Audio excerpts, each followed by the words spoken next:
All right, we're going to learn about one more MIC method.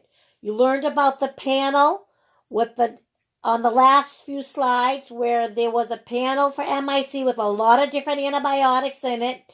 They were dehydrated in the wells. We added liquid organism to the well. We incubated, and then we looked for the first well that had no growth. And that was our MIC value. There's another MIC test you can do, and it's done in a strip.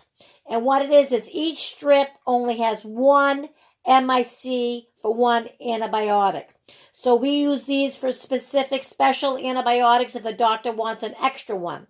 So we don't do a panel like we just did with all the antibiotics. It's a separate strip.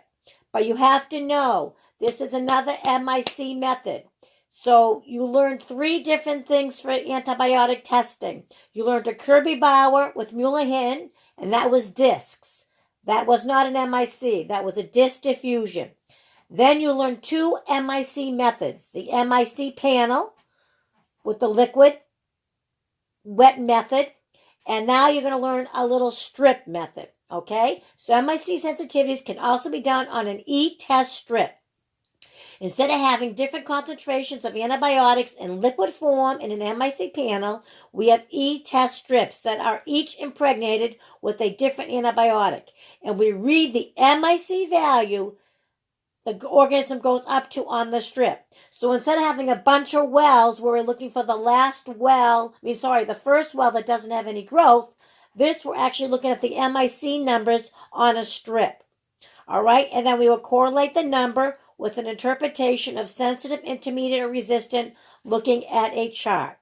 Okay, so on this one you can see you look to where the circle grows and where it stops growing. You measure that number, and that number on this strip is 0.25. So we would know the MIC, the minimum inhibitory concentration, is 0.25. And then we would take that number and look at a chart to see if it was sensitive, intermediate, and resistant. So you would also have gotten to set up one of these.